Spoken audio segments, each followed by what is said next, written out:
Let's have a moment of complete honesty.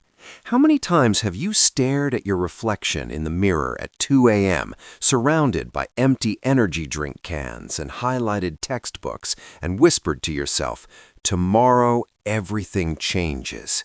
You promise yourself that tomorrow you will become a new person. You'll wake up with the sun, your desk will be a sanctuary of productivity, your focus will be unbreakable, and you'll finally stop feeling like you're drowning in assignments. But then, the sun actually rises, the alarm goes off, and that new person feels exactly like the old person, tired, overwhelmed, and craving just 10 more minutes of sleep. You hit snooze. You scroll through Instagram for 5 minutes that turns into 40. By the time you're actually out of bed, you're already behind. The day feels like a losing battle before it has even begun. If this sounds like your life, I want you to realize something critical. You don't have a character flaw. You don't lack willpower. You simply lack a system. Most students fail because they rely on motivation, and motivation is a chemical spark that disappears the moment you feel stressed. To succeed, you need a routine that acts as your brain's operating system, an automated sequence of habits that carries you through the day even when you don't feel like it. Today, we aren't just looking at a schedule, we're looking at the psychology of peak performance. This is the perfect daily routine for students, a balanced, sustainable, and scientifically backed blueprint designed to give you better grades, more energy, and most importantly, your freedom back. The science of the start, mastering the first 90 minutes. The first mistake most students make is the 4 a.m. trap. You don't need to wake up at 4 a.m. to be successful unless you are naturally a lark. For the vast majority of students, the sweet spot is between 6 a.m. and 7:30 a.m. This is governed by your circadian rhythm, the internal clock that regulates everything from your body temperature to your hormone levels. When you wake up, your body experiences something called the cortisol awakening response, CAR. This is a natural spike in cortisol designed to alert your brain and body. However, most students sabotage this immediately by reaching for their phones. When you check social media the second you wake up, you are forcing your brain into a high dopamine, low-effort state.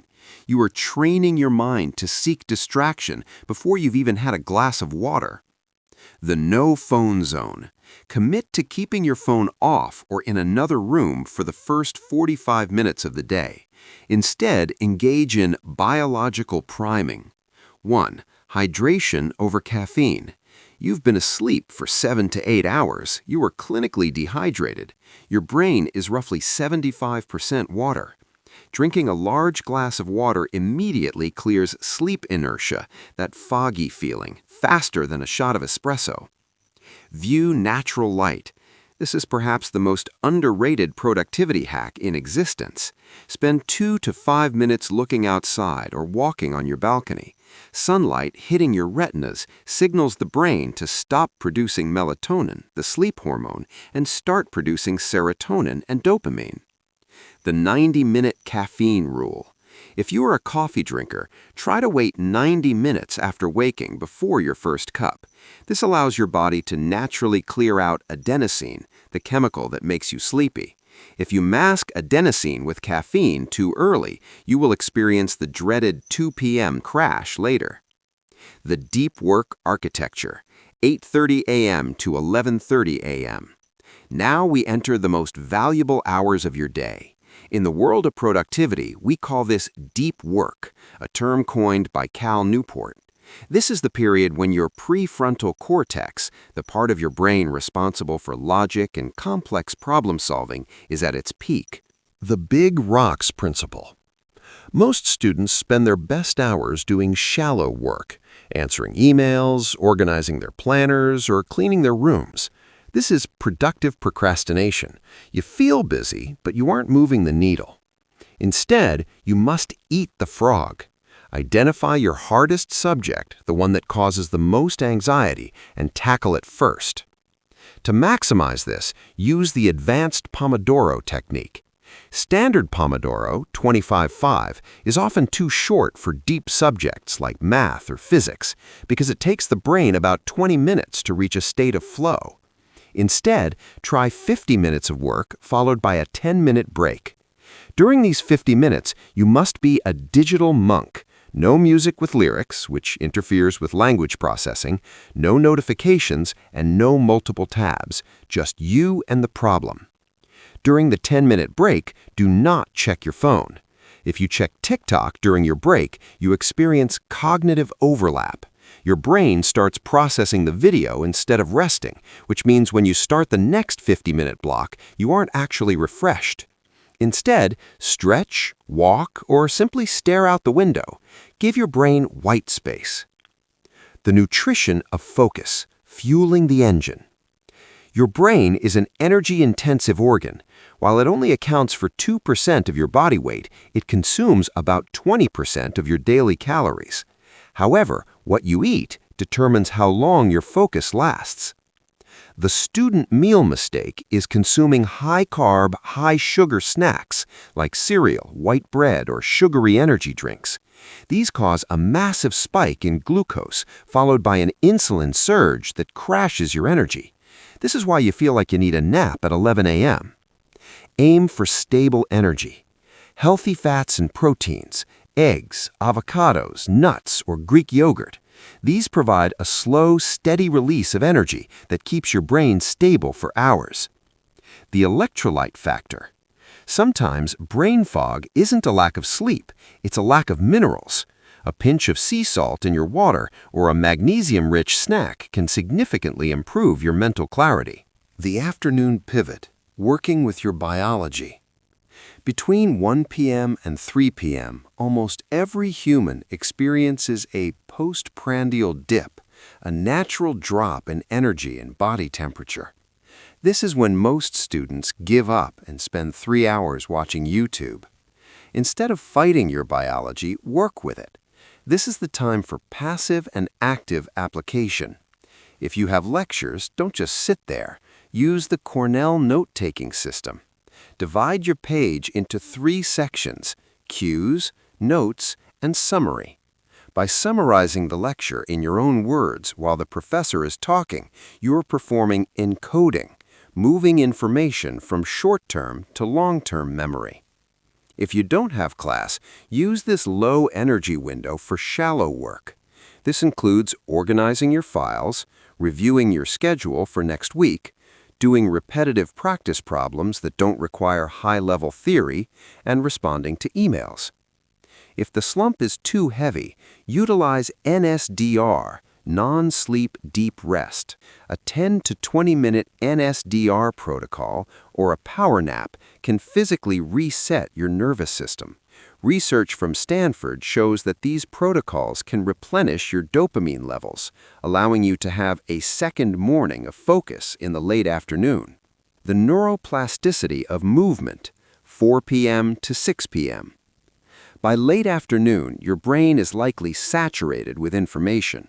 To lock that information in, you need to move. When you exercise, your brain releases a protein called BDNF, brain-derived neurotrophic factor. Scientists call BDNF miracle grow for the brain. It physically helps your neurons grow and connect. This is why some of the most successful students are also athletes. You don't need a 2-hour bodybuilding session. A 30-minute brisk walk, a bike ride, or a quick bodyweight circuit is enough. The goal is to increase blood flow to the hippocampus, the part of the brain responsible for memory and learning. If you are struggling to memorize something, try reviewing it immediately after a workout.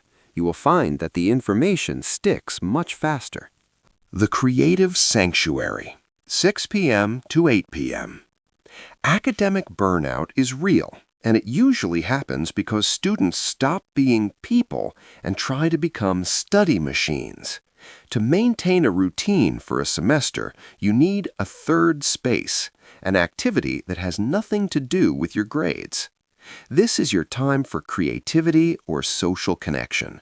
Learn a language, play an instrument, cook a new meal, or hang out with friends. This active recovery is crucial. It prevents the resentment that builds up when you feel like a slave to your books. It also builds neural plasticity. When you learn a non-academic skill, you are training your brain to be adaptable, which actually makes you a better problem solver in your academic subjects. The shutdown ritual, 8 p.m. to 10 p.m. Success tomorrow is determined by what you do tonight. Most students collapse into bed scrolling their phones until they pass out. This is the worst thing you can do for your sleep quality. The Zeigarnik effect. This is a psychological phenomenon where our brains obsess over unfinished tasks. If you go to bed thinking about everything you didn't do today, you won't sleep deeply. The brain dump. Spend 5 minutes writing down every task, worry, or to-do for tomorrow. Once it is on paper, your brain releases it. The rule of 3. Identify exactly 3 things you must accomplish tomorrow, not 10, 3. This gives you a clear target and eliminates decision fatigue when you wake up. The digital sunset. Blue light from screens is the enemy of sleep. It inhibits the release of melatonin. Try to implement a digital sunset 30 to 60 minutes before bed. Switch your phone to grayscale mode to make it less addictive, or better yet, put it in a charging station outside your bedroom. Read a physical book, listen to a podcast, or journal. This signals to your nervous system that the hunt is over and it is safe to rest. The sleep sanctuary, the save button. Finally, let's talk about sleep. You must stop viewing sleep as lost time. Sleep is the save button for your brain.